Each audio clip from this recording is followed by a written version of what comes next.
नमस्कार विद्यार्थियों, केएसएल school online classes में आपका हार्दिक स्वागत है। आज हम क्लास 11th स्टार्ट करते हैं। 11th क्लास में मैं ले रहा हूं तीसरा चैप्टर त्रिकोणमिति। तीसरा चैप्टर है तीसरा त्रिकोणमिति। ठीक, त्रिकोणमिति जो हम 9th क्लास से पढ़ते आ रहे हैं त्रिकोणमिति को, लेकिन यहाँ वहां पर हमने केवल टेबल से मान रखना और सभी समीकरण की थी। आज हम यहाँ से शुरुआत से पढ़ेंगे इसमें डिटेल में। पहले तो आते हैं, सबसे पहले तो कोण। देखो कोण क्या होते हैं। कोण हम कक्षा 4 से पढ़ते आ रहे हैं कोण को। कोण का ये कोण में क्या होता है कि कोई भी, जैसे मान लो कोई एक किरण है अपने पास, ये एक किरण है जिसका ओ ए, अगर मैं इस बिंदु को स्थिर कर दूं और इस बिंदु को चलायमान रखें तो ये किरण इस तरह से चलेगी, इस तरह से चलेगी। जब ये इस तरह से चलेगी तो इसके द्वारा जो ज्यामितीय आकृति अनुरेखित होती है वो कहलाती है हमारे पास कोण। इसके द्वारा जो ज्यामितीय आकृतियां इन दोनों के बीच जो जितना डिस्टेंस आती है उसे हम क्या कहेंगे, कोण कहेंगे। ये है कोण की परिभाषा। परिभाषा देखिए इसकी, यदि कोई किरण ओ ए के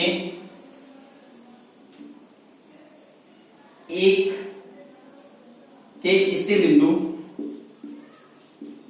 ओ को स्थिर रखते हुए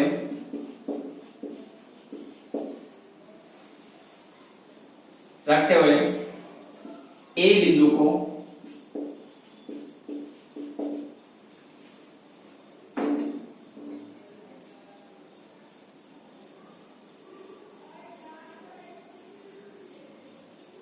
चलाया जाए तो अन्य किरण ओ ए, ओ बी व ओ ए के मध्य एक ज्यामितीय आकृति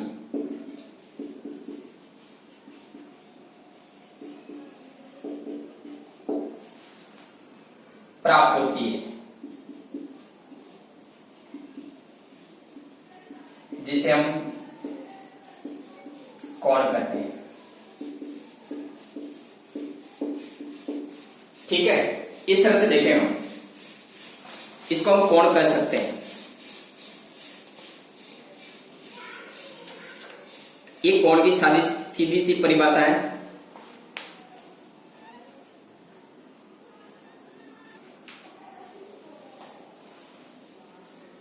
यही सोचें, जैसे मान लो और शॉर्ट करेंगे इस परिभाषा को तो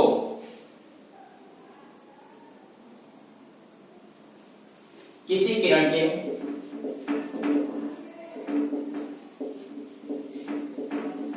स्वयं पर स्थित एक बिंदु को स्थिर रखते हुए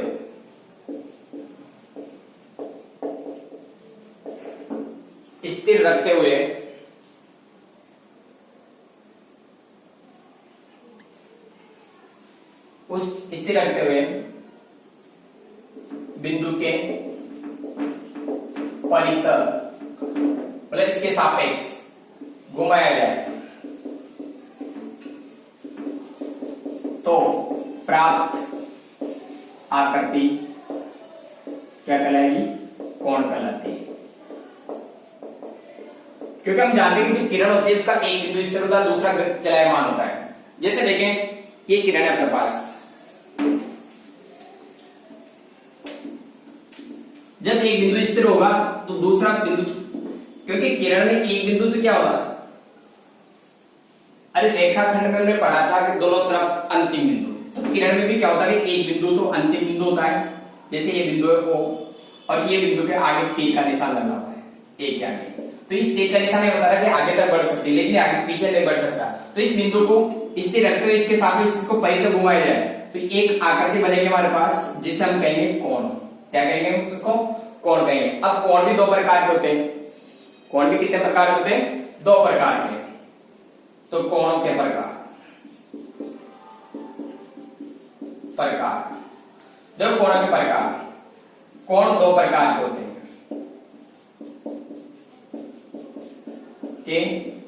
हैं वो कौन कौन से होते हैं?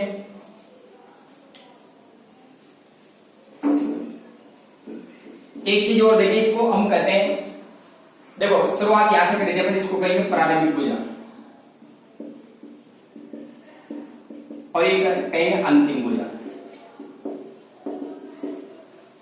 तो कोण की परिभाषा ये लिख सकते हैं, प्रारंभिक भुजा और अंतिम भुजा के मध्य बनी ज्यामितीय आकृति को हम कोण भी कहते हैं। एक परिभाषा एक बन सकती है यहां से। अब कोणों के प्रकार देखें यहां से। कोण दो प्रकार के होते हैं, कौन कौन से देखते हैं।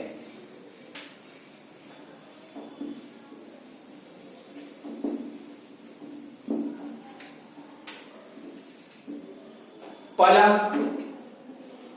धनात्मक कोण और दूसरा होता है ऋणात्मक कोण।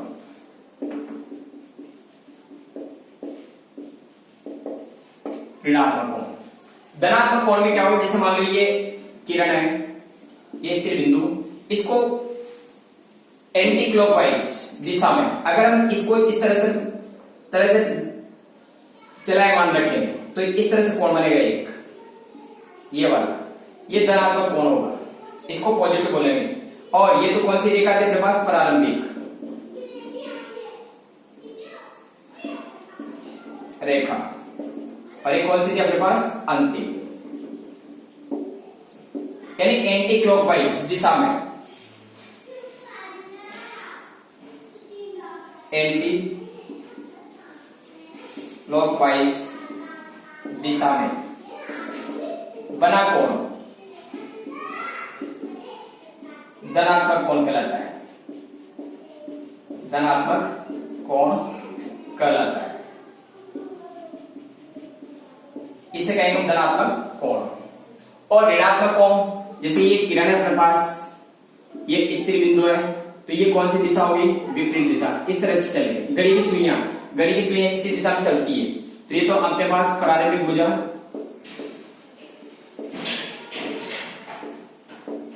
और ये अंतिम भुजा, ये करेगा अपने पास नेगेटिव। क्या कहेंगे इसको? क्लॉकवाइज, CLOCK, क्लॉकवाइज दिशा में बना कोण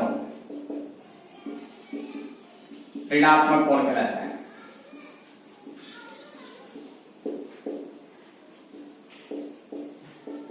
कौन सा कोण कहलाएगा?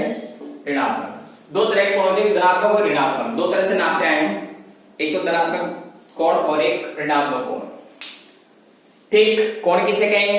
एक इस किरण जिसका एक बिंदु स्थिर होगा, दूसरा आगे बढ़ा सकते हैं, लेकिन उस बिंदु को स्थिर करते हुए उस बिंदु के परितः अगर दूसरे बिंदु को घुमाया जाए तो एक ज्यामितीय आकृति प्राप्त होती है जिसे हम कोण कहते हैं। और उस कोण के दो भुजा में एक तो प्रारंभिक और एक अंतिम। प्रारंभिक तो जहां से शुरुआत हुई और अंतिम जो अंत तक पहुंचे, दोनों के बीच की जो ज्यामितीय आकृति होती है उसे कोण कहते हैं। अब कोण दो प्रकार के होते हैं। पहला कोण तो देखो धनात्मक कोण और दूसरा ऋणात्मक कोण। धनात्मक कोण किसे कहेंगे? घड़ी के विपरीत दिशा में। आज दिन तक अपन जो भी कोण नापे वो इसी दिशा में नापते हैं, वो सारे धनात्मक कोण थे।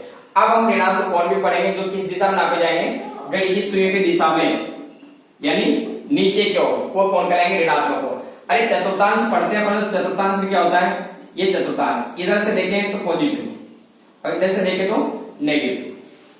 ये देखते हैं, अगर इधर बढ़ोगे तो धनात्मक दिशा में और इधर बढ़ोगे तो ऋणात्मक दिशा में। ये क्लॉकवाइज, एंटी क्लॉकवाइज और क्लॉकवाइज, इस तरह से देखते हैं। अब कोण मिल गए, कोणों के प्रकार मिल गए, कोणों के मापन। कोण मापन कैसे करते हैं? आज हम डिग्री में पढ़ते हैं, लेकिन कोण मापन की 3 पद्धतियां होती है। कोण मापन की कितनी पद्धतियां होती हैं? 3 पद्धतियां। अब वो कौन कौन सी होती है उन्हें हम विस्तार से पढ़ेंगे यहाँ 11वीं क्लास में।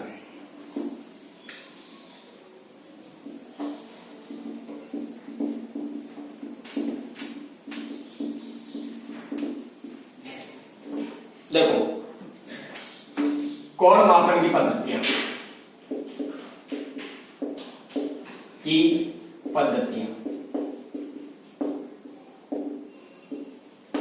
पहली पद्धति आती है अपने पास सास्टिक।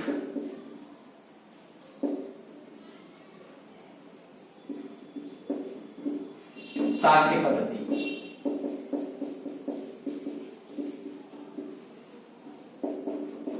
या इसे अंग्रेजी पद्धति भी कहते हैं, अंग्रेजी पद्धति। ठीक, सास्टिक पद्धति। इस पद्धति में क्या होता है कि एक कोण को हम 90 छोटे छोटे भागों में बांटते हैं, उन्हें कहते हैं हम डिग्री। क्या कहते हैं उसे? डिग्री। यानी एक समकोण, इस पद्धति में कोण को हम इस पद्धति में कोण को डिग्री, मिनट एवं सेकंड में मापते हैं। इस पद्धति में जो हम पढ़ते आ रहे हैं आज दिन तक, किस किस मापेंगे? डिग्री में, मिनट में एवं सेकंड में। ठीक, डिग्री, डिग्री का चिन्ह क्या लेते हैं अपन? जैसे 50 90 डिग्री, ये 90 डिग्री ये लिखते हैं। अब 90 मिनट हो तो क्या लिखोगे? 90 मिनट को हम एक डैश द्वारा दर्शाएंगे, सेकंड को क्या बताएंगे? 90 सेकंड। इस तरह से सेकंड के लिए डबल डैश और मिनट के लिए एक डैश और एक डिग्री का चिन्ह। अब चूंकि एक समकोण होते हैं 90 डिग्री और एक डिग्री में होते हैं 60 मिनट। कितने मिनट होते हैं? 60। या इसको लिख सकते हैं हम 60 मिनट। और एक मिनट में होते हैं 60 सेकंड या 60 सेकंड। इस तरह से ये शास्त्रीय पद्धति। इसमें क्या करते हैं अपन? कोण को हम 90 बराबर को बांटते हैं और एक डिग्री होती है 1/90 भाग। मतलब 90 भाग को बांटेंगे तो उसका 1/9 भाग, 90 भाग वो कहलाएगा 1 डिग्री के बराबर। तभी तो एक समकोण 90 डिग्री, तो 1 डिग्री 1/90 यह आएगा। वापस 1 डिग्री को 90 भागों में बांटोगे, 60 भागों में बांटेंगे, तो 60 भागों में बांटोगे तो वो क्या कहलाएगी? 1 डिग्री 60 मिनट के बराबर। जो एक भाग हो 60 डिग्री मिनट के बराबर कहलाएगा। और फिर 1 मिनट को 60 बराबर भागों में बांटेंगे तो 1 मिनट में 60 भाग हो गए, तो एक भाग किसके बराबर होगा? 1 सेकंड के बराबर। तो 1 सेकंड किसके बराबर? 1/60 मिनट के बराबर। इस तरह से इस पद्धति में कोण को डिग्री, मिनट और सेकंड मापेंगे। डिग्री, मिनट और सेकंड, इस तरह से। ठीक है, एक पद्धति तो ये थी। दूसरी आती है अपने पास फ्रेंच पद्धति।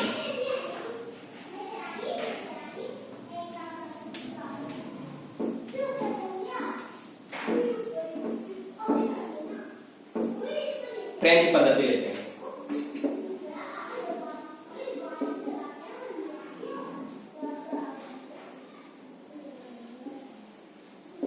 पद्धति, जब इस पद्धति में हम कोण को ग्रेड में मापते हैं। किसमें मापेंगे? ग्रेड में, क्योंकि इस पद्धति में कोण को ग्रेड, कला व विकला में मापते हैं। अब वहां कितने भाग देते हैं? 90। या कितने भाग करेंगे? 100। तो एक ग्रेड, एक समकोण 100 ग्रेड के बराबर। किसके बराबर हो गए हम? 100 ग्रेड।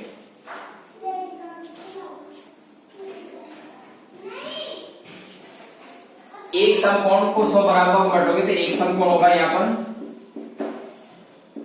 100 ग्रेड के बराबर। इस तरह से। ठीक, और एक ग्रेड, वापस एक ग्रेड को 100 बराबर भागों में बांटेंगे तो वो कहलाएगी कला। एक ग्रेड बराबर होगा 100 कला। कला को एक डैश द्वारा, और एक कला ये होगी सो विकला, ये तो कला और ये विकला, इस तरह से मापेंगे। ये फ्रेंच पद्धति है अपने पास जिसमें हम कोण को कला विकला इस तरह से मापते हैं।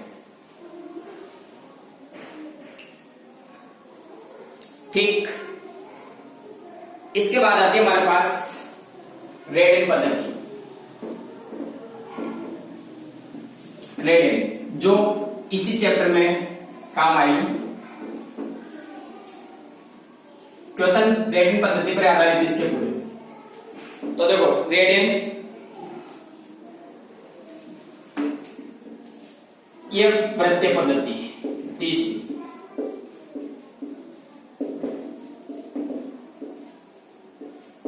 इस पद्धति में कोण को रेडियन में मापते हैं। किस मापेंगे? रेडियन में। अब रेडियन की परिभाषा क्या होगी?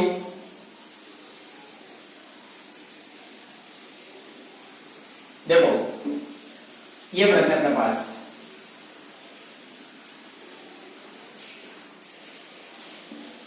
और ये केंद्र इसका, ये त्रिज्या है।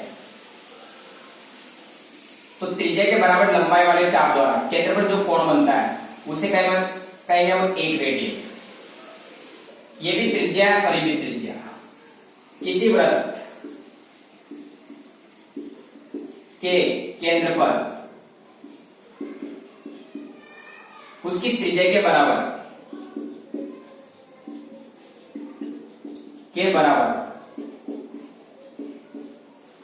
लंबाई वाले चाप द्वारा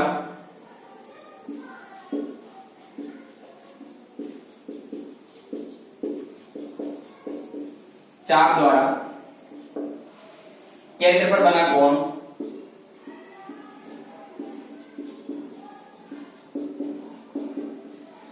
रेडियन कहलाता है। एक रेडियन कहलाता है।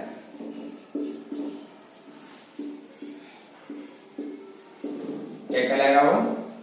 एक रेडियन। इस तरह से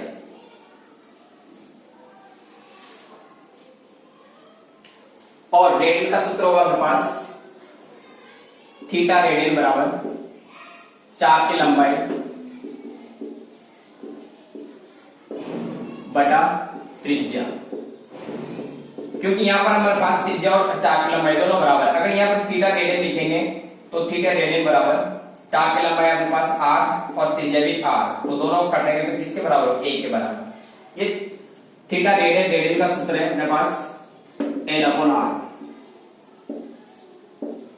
कोई सा भी कोण हो उसका रेडियन में हम निकाल सकते हैं। अगर चाप की लंबाई दे रखी त्रिज्या हमारे पास है तो रेडियन निकाल सकते हैं। ठीक है, आज के लिए इतना ही। आगे अगली वीडियो में देखते हैं कल। Thank you.